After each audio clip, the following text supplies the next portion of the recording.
Mr. Hartgrave here, and we are live on Twitch today, and we are echoing like crazy for some reason. Okay, I think that's fixed.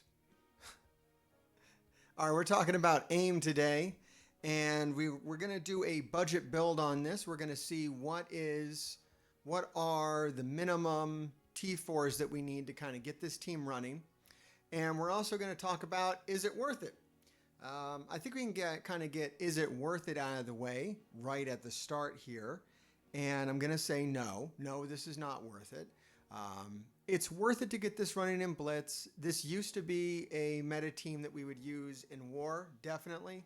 And it still has some uses today. If you have your ULTRON free, you can add it to this. You can make AIM-tron. You can do a lot of things with that.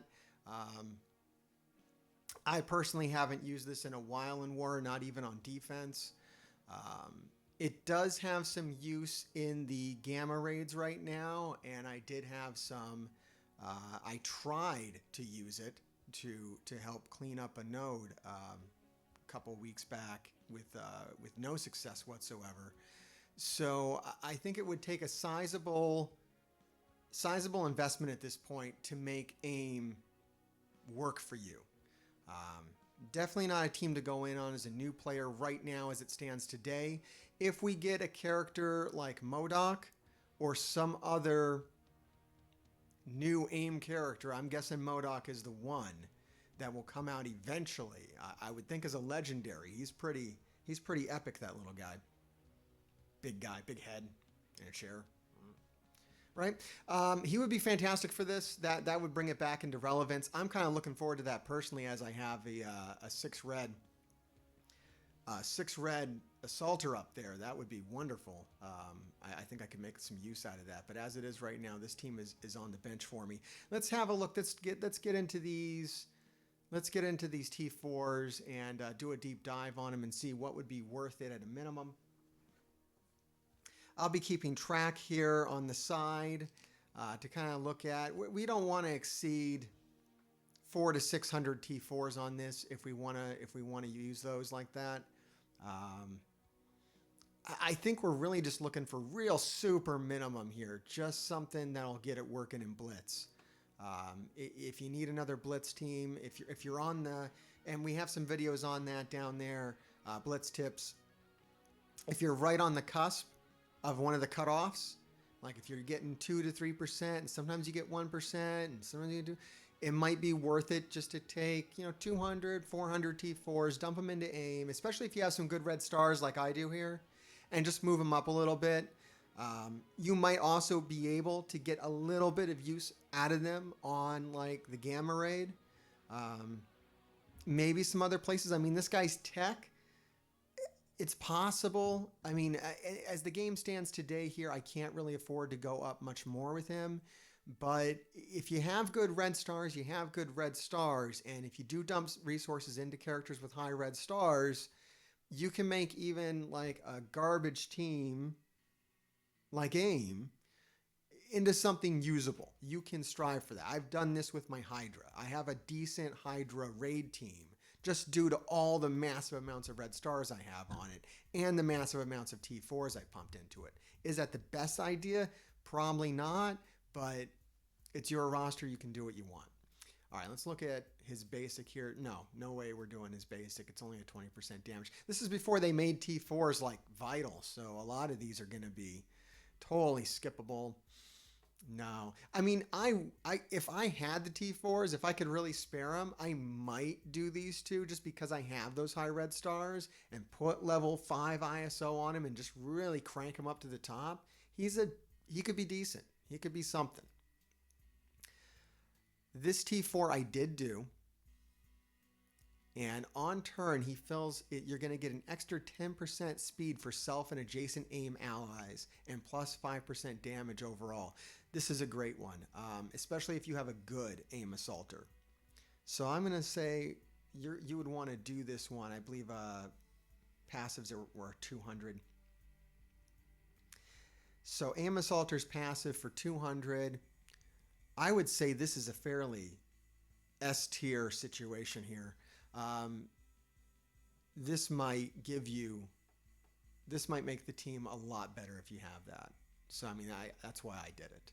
You're going to see that I only really did. I think I only did the budget build of this team. I did not go much further, and I held off a long time at that. Scientist Supreme was meta there for a minute. I did take her up to tier 13. I believe this is for like Dark Dimension 2.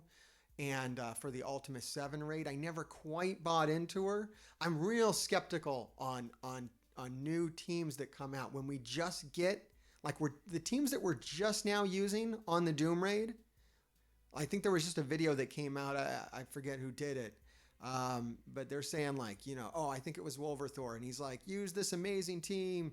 You don't need Dr. Doom on the Mystic Raid. Cool. If you have it, would I say build it? I don't know.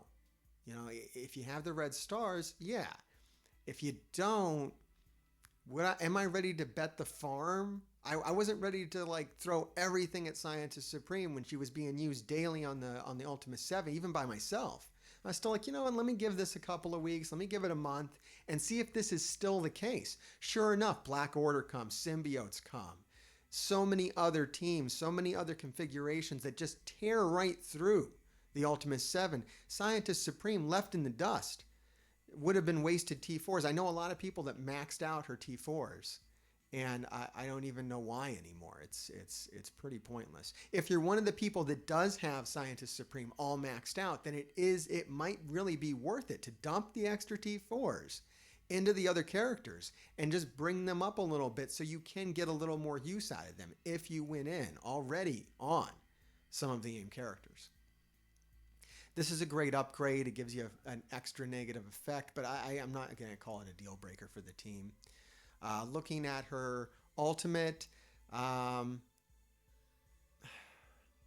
this is really good. You get 50% extra focus per each AIM ally. So to land all the debuffs that she's going to land. It's already pretty high, and we're just looking for Blitz, so I think we can skip that one. However, this is definitely A rank. Her ult is definitely, I mean, she kind of, that's like what she does. And she does these abilities often, flipping between her ult and the special. AIM allies revive with plus 5% max health, not necessary. On turn, we're going to go from 1 energy to maybe 2 energy to all AIM allies with a negative effect. That's really good. But I'm going to say since you're already getting 1 ability energy, you don't really need to push it to 2. It's not essential. And that's what we're looking for. We're looking for real bare minimum. She's definitely worth it, though. If you're really into AIM, if you got 7 reds on some of these, doing Scientist Supreme, or if you already have her, not a bad idea. All right, looking at AIM Monstrosity, we got Bash, always applies defense. He's already got a 90% chance to apply defense down. I'm not worried about that. That's not important. Gain offense up before the attack. That's a weird one. I haven't seen stuff like this. I wish they would do more stuff like this that kind of change the way the characters work. I like that, but he's probably already going to have offense up on him from all the debuffs that have been dropped, so I'm not worried about it. I don't think it's going to make or break the squad. He gets an extra 5% healing. Not necessary. It's fine. All right, Graviton. All right, I know there's a good one on here because I've already done it, but his basic, not necessary, just adding some more power to it. Once again, just adding a little more damage, and a little more damage. Okay, I'm already writing it down. I already know. We're looking at Graviton, and it's going to be 200 for his passive. If you don't have a lot of time, you can stop right here. Just do AIM Assault's passive and Graviton's passive.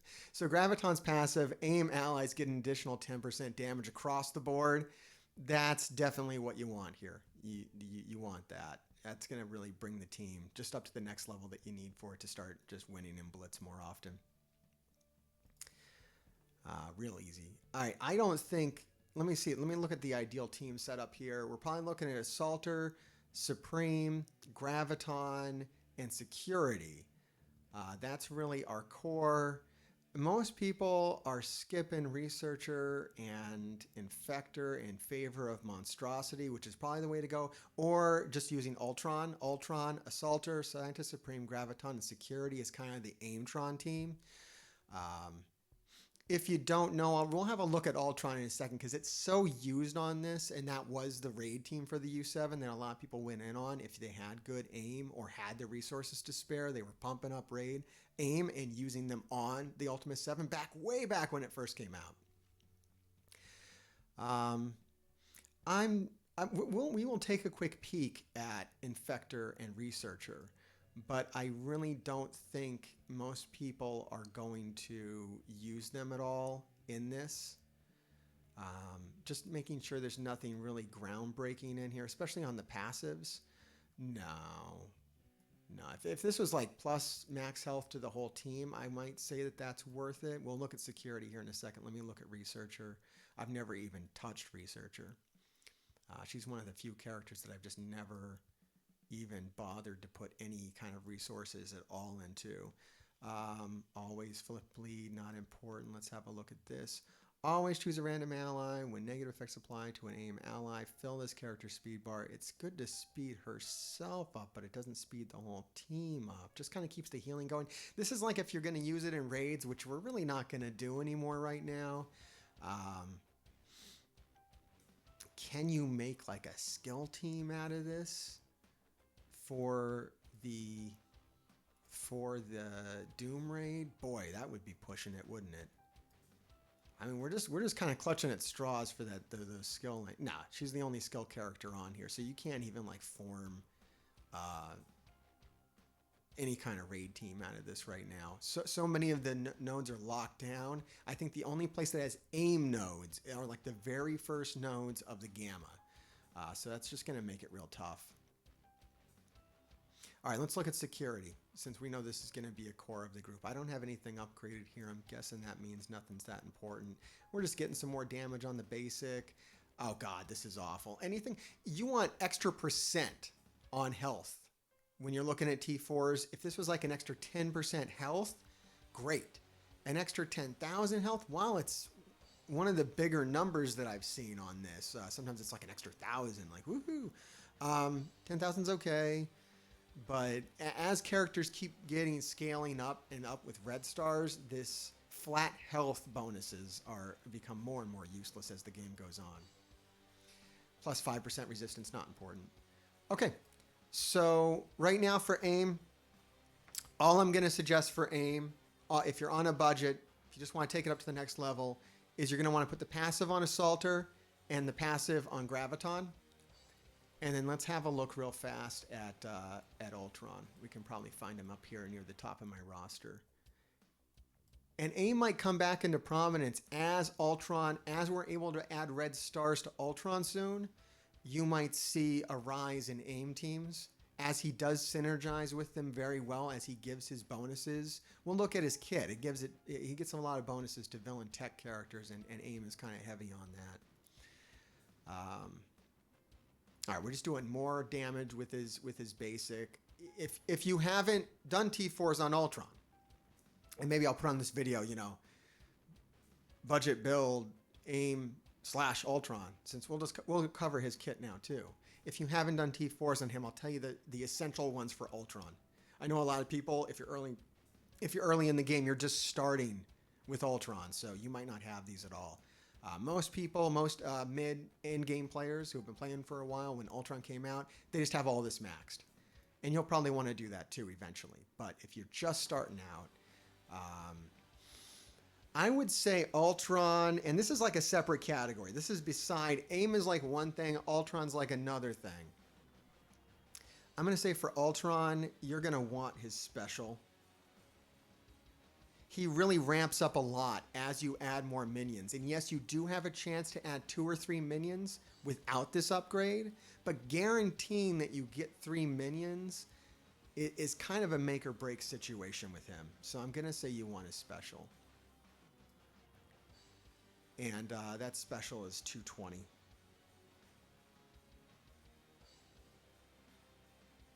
And then we're going to look at his ult. Ult just giving more damage. It's a really good one to have more damage. And when he gets more kills, everything else triggers. But I wouldn't say it's essential for right now if you're on a budget, which you are if you're watching this video. Okay, and yeah, this is a good one too. His passive, Also a must-have at 200. So you're going to want his passive, you're going to want his special. And what this does is at level 4, on kill, he's going to prolong only 4 positive effects. But on kill here, he's going to prolong all positive effects. And that's really going to tie in nicely if you put him on with AIM, since they're going to give all these debuffs to themselves, and then they're going to flip them all to positive effects.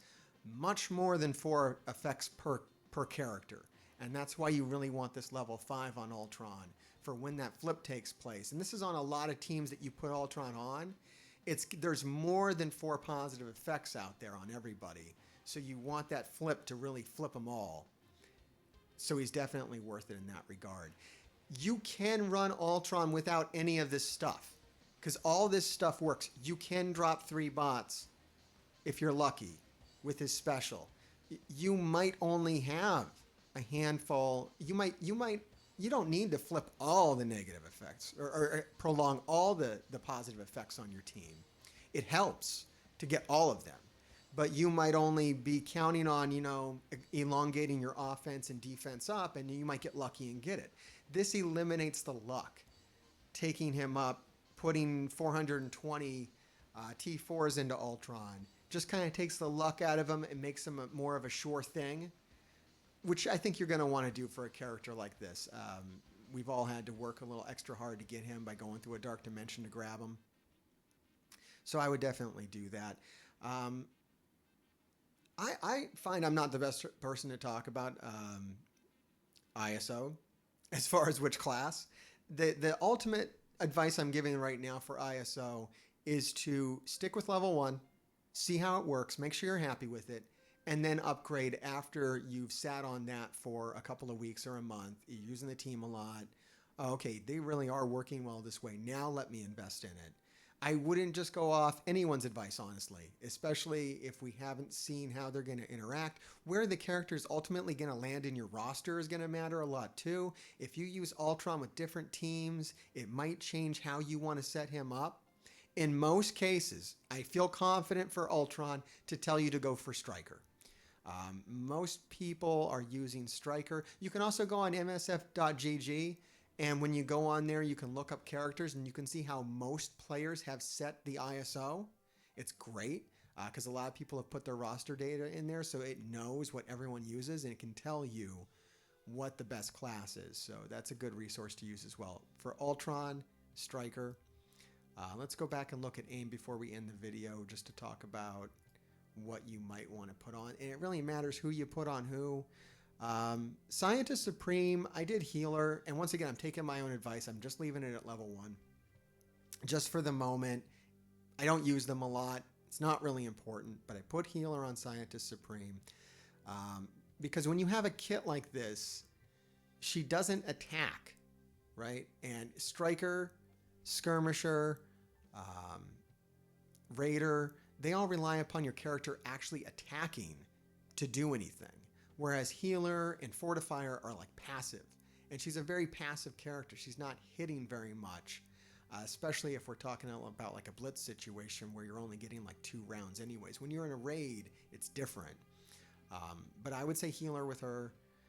And I also put Healer on security. If you have a really good security, you're really going in on this team, then Fortifier might be a good idea there. But only like if you can take it way up, which I don't think you should for AIM. But hey, that's when it starts to make sense. On a level 1, I think a level 1 Healer is typically better than a level 1 Fortifier. Level 1 Fortifier isn't going to give you much, whereas a level 1 Healer will at least give you a buff, which can then be extended by like an Ultron. If you're using this team with Ultron, just having those little extra heals around that all get extended, they can kind of ramp up. Then I did Stryker with Assaulter. I think that makes sense. Stryker with Monstrosity, and then Raider on Graviton since I had 2 Strikers just for like my core AIM team. Didn't care about Researcher, didn't care about Infector. That's just my real blanket, real basic advice on ISO. There's a lot better information out there. I wouldn't come to me as a source on ISO. My only tip on that is, yeah, leave it at level 1, test it out, because at level 1 it's free to switch classes. And then once you solidify on something, then you can start to upgrade it. And right now with Blue ISO on the horizon, I would really just stick with level 1 and just hoard up the materials until you know who you're going to want to start to put blue ISO on. All right, everybody, thanks for joining me today. As always, we're doing this live on Twitch. We have a few set times. I also just kind of jump on whenever to do a video like this. Really appreciate all the support. If you want to give a follow, a like, a subscribe, a jingle, a jangle, a ringing the bell, I don't know, whatever the hell you do. It's all really awesome to see all that, and leave comments. As always, let me know what kind of content you want, and hail Heartgrave.